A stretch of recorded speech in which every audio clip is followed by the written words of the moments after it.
Joining us now, Washington, D.C., Congressman Dr. Dave Brat represents the 7th District of Virginia. That's the Central Virginia area. Dr. Brat, good to have you with us, sir. Hey, great to be on, John. Thanks, man. Okay, so let's get to your friends in the U.S. Senate, if you will. Okay, I'm really excited about this, so I even have to, Dr. Brat, I have to control my enthusiasm. Okay, never thought I would see this kind of stuff. That's why I'm so fired up today.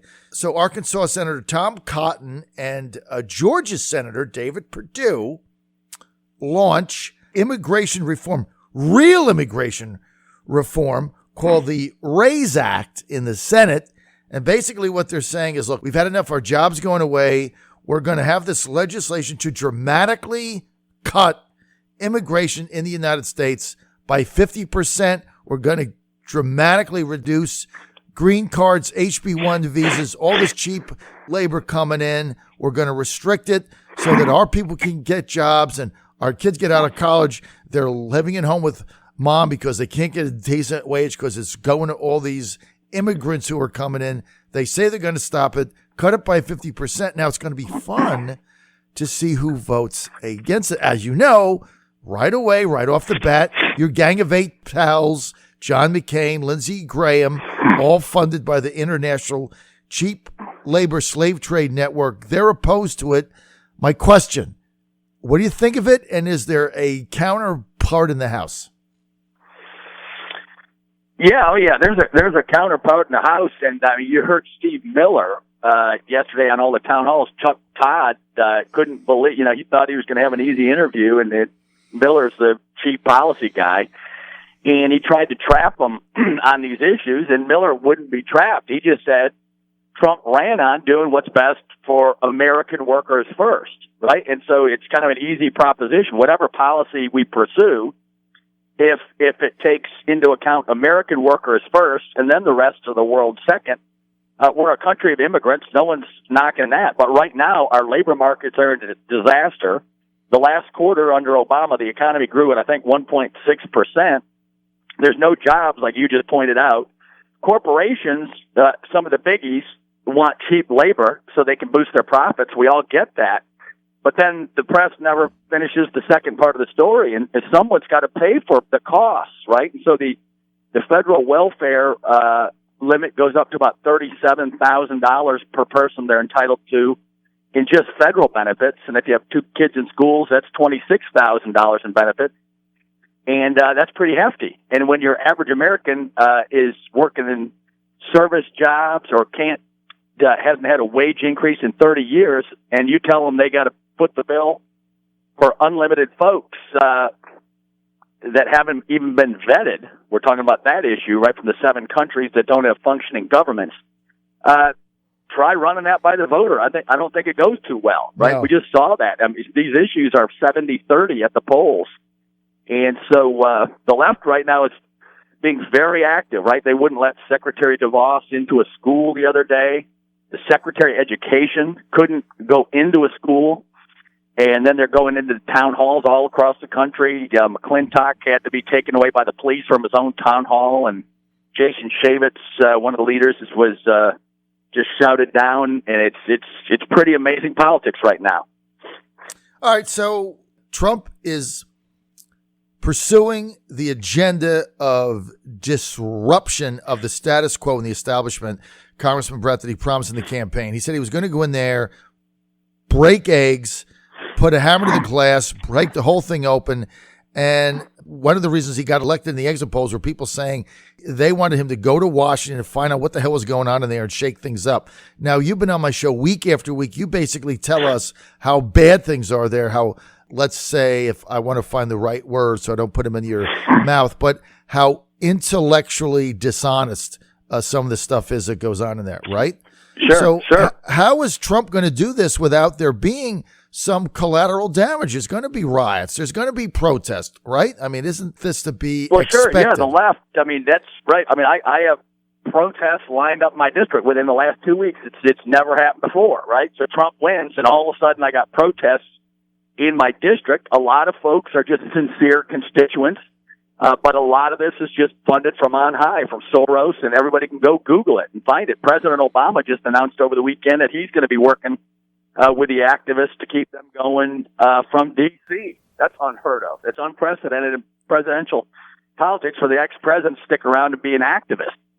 And so go Google indivisible and resist and persist and all this kind of thing. Some people don't accept Trump as president, and they're entitled to protest. But then the far-left blogs start putting stories together. Brat's inaccessible. I've been the most accessible congressman.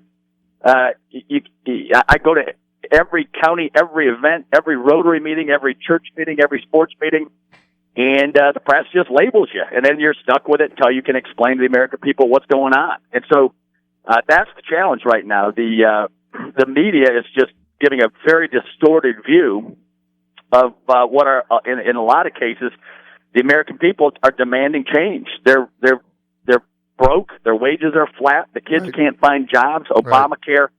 I had an expert on a panel last week say the average deductible on the bronze plan now is $11,000. Right? So you tell me how the average American has health care, and no one's protesting that, right? They're protesting against, we're going to put a better system in place. And so that's the good news. You talked about the negative, but the good news is we got health care reform coming. Trump just was on the news yesterday promising tax reform. And if you get the economy pumping along again, right, we get back to 4% growth, it's going to be happy days again, right? A lot of the racial, gender tension, et cetera, is due to the fact that we haven't had any wage growth. And under Obama, he was basically anti-business. Once you get someone pro-business in there and everybody's getting rich again, a lot of these anxiety and tensions are going to fade away. And that's in 2 years, that's what we'll be talking about. Well, I agree with you. Let's stay with Obamacare for a second. We finally, the Senate, I guess on Friday, confirmed Tom Price, your colleague, as head of HHS. How is that going to affect the replacement plan? How soon will it be? Yeah, well, I mean, Price has the Price plan, and so the left is messaging, millions are going to be, kicked off the rolls, and that's just all false, and they know that's false when they say that, right? I mean, that's just if you had a straight-up repeal without any policy replacing it. And so I just urge everyone, go look at the Price plan, or go look at Rand Paul's plan. There's plenty of plans out there. We're going to probably pick the best options out of all of those, right? Number one, we'll get rid of the mandates, where you're mandated to buy the bronze plan. It's the lowest, right? Right. It's gold, silver, bronze. You have to purchase that plan, and it has $11,000 deductible. Now, if you have a lot of callers that are calling in and screaming, "Hey, I want that bronze plan with an $11,000 deductible," I'd be shocked. We have none. And so we're going to get rid of that mandate so people can go back and buy catastrophic care, and then we have HSA plans where people can load up their account, and we're going to help them put money in that account so that they can buy, day-to-day health care, pre-existing. We have plenty of ideas for how to handle pre-existing in all of these plans. And so we got all the answers. We got good news, and we're going to bend the cost curve down. It's been going up at 20%. Right. And so the left never has a response to these things, right? Everyone wants to give their input. I'm dying to hear the input, right? What plan is better? And there is none on the left, of course. They want, central government running everything. Well, until the Republicans choose the replacement plan they want and put into place, that's going to be the Democrats' mantra, that you're simply taking away from 20 million people and people will starve, die, and all the things that they normally say. So we have to see what the plan is. But you're right. Average deductible, just think about this. For the bottom plan that Obamacare has, which is the bronze plan, is $11,000, which basically means is you don't have insurance, right? You have catastrophic insurance only. So you pay for that, and then you pay for everything else, and you don't get anything back unless something catastrophic happens. So that's ridiculous. That's why people are so upset over it, because they're paying money in and they don't get anything back. They don't have insurance. And if they don't opt in, then they have to pay the fine and the taxes. So the whole thing is a complete catastrophe, right? Yeah, no, I mean, that's what's going on. And then the activism on the left, if you could have an honest debate, I'm all for it. I've been in town halls, so 30 of them, with rational debate forever. But now I'm seeing news clips come up. We got Planned Parenthood was protesting against my office, supposedly out on Broad Street. And WTBR News picks it up locally, and it says, Dave Brat protests against all his constituents.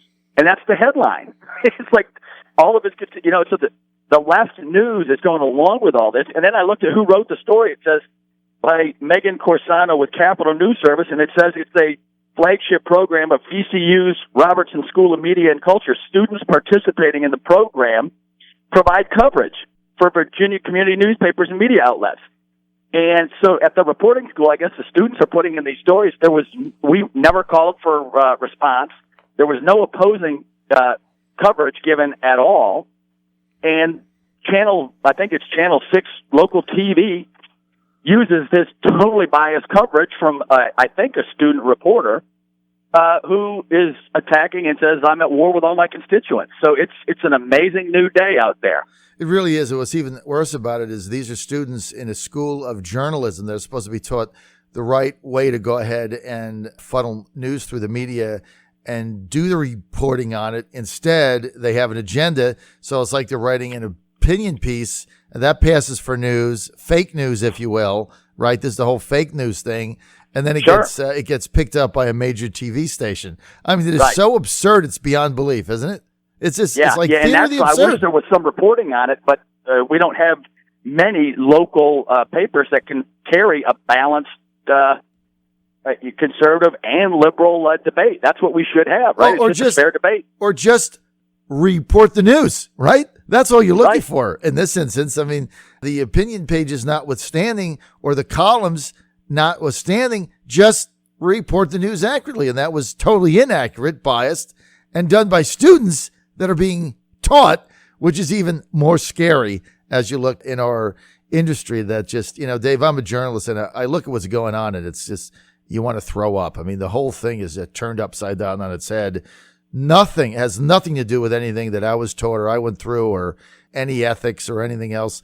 I mean, the other day I did an interview, I think, with Senator Wagner on something, and we spent 15 minutes getting the right words to caption the video with that goes up on my website so that it was not biased. And so we spent 15 minutes on it, because you want to just put something up. You want people to hear what he had to say and not make a judgment based on the caption. And people don't do that now. They just put out whatever fits their agenda. I mean, it's just gross. Yeah, well, and I think they're losing it too. I mean, the reputations and the sales and whatever are going down, which is the good news. Right. For most of these events, I mean, you just look at it, right? My election was national news, and the entire local media had no idea what was going on. Right, so I beat the majority leader in Congress. You would think that's kind of newsworthy, I guess, on an average day, right? I mean, it's more interesting than the flowers growing outside, and no coverage. No one covered the race. We told them about what was going on, and then nationally, Trump. Everybody missed the primary. Everybody missed the general. Everybody missed what happened with the country. They don't get no one on the left is reporting what the fundamental issues are. And so it's more of the same, but now people are knowing, hey, my news isn't telling me the news. And so the good news is people are learning what's going on. Well, I tell you what, I remember your victory night, June of, 2014, I believe. And I remember that night we were on the radio live, and I was the only guy in Virginia, the only outlet that was actually there live. So I got on CNN that night. I got on Fox. I got on everybody because they didn't have anybody. There was nobody there. Except that's me what's amazing, in the country. If that doesn't tell you how out of touch the mainstream media is, you cannot exaggerate how out of touch they are. It is unbelievable, no question about it. Let's get to, on Friday, the 3-judge 9th District says travel ban, can't have it. So that goes away. Since Trump put the ban in and it got the stay, get this. There's been a 77% increase in the number of people coming in from those 7 countries on average than have come in the past 180 days. 77% increase. What does that tell you? Well, it tells you people are watching the policy very carefully, and that policy matters, right? And so, again, for folks who don't know, these are the 7 countries chosen by Obama as being high-risk threat targets in states that don't function, or states that are leading state sponsors of terror, like Iran, that has a well-functioning government that says death to America. And so if you don't think we need serious vetting of those folks to make sure we're only letting friendlies who like this country in, then I can't educate you much more, right? So Obama picked the list of 7. Trump put it in. Unfortunately, there was a little glitch on the green card issue, and so the judges are taking advantage of an asterisk. But the constitutional scholars, I mean, to think that a federal judge can do foreign policy, right, for the United States of America, which is what this is tantamount to, right? Controlling the borders is an executive function in the Constitution only given to the executive. And to think that a judge who doesn't have access to any of the classified information on these countries, et cetera, is dictating foreign policy for the country, that's why people want disruption, right? That's why we're going to have to clean up this process with the judges. We have 3 equal bodies of government, and the executive is given certain powers for a reason because they're up to speed on foreign policy. The judiciary is not. They are supposed to interpret the laws that we make. Article 1 Congress shall make all laws. And so it's fairly clear, but lately we've been running a sloppy government, and so it's time to clean it up. Okay, got a couple more minutes, Congressman. Just today, about a half hour ago, actually, one of your colleagues, Republican Scott Taylor, 2nd District, Virginia Beach, said that Congress has to take the steps to ensure the integrity of U.S. elections.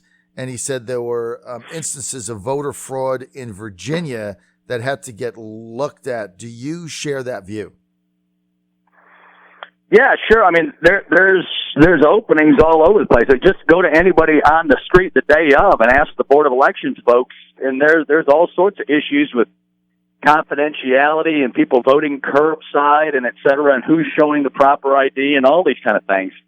And so we should always be vigilant on that on both sides. That should not be a partisan issue. We should always be taking a look at that process because you cannot have cynicism on such an important American institution. Both sides have to be assured that their vote counts.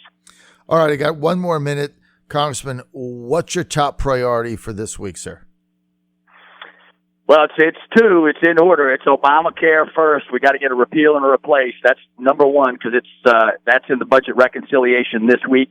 And then next budget reconciliation is going to be tax reform, and that's the spark, right? That's the one that's going to get businesses popping again and growing and put us in a good mood again and get out of this, debate, constant politics and debate. Once the economy grows, it's game over, right?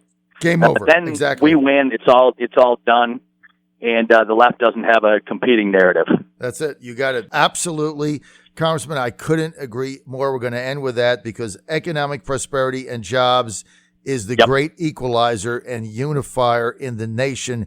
You get that done, you're going to have a big win in 2018 and beyond because at the end of the day, that's why Trump's in there. It's jobs, economic prosperity, and get rid of these ridiculous trade deals. All right, sir. Thanks for being with us. You bet. Thanks, John. More information, have a great day. Go to davebrat.com, davebrat.com. I'll be right back.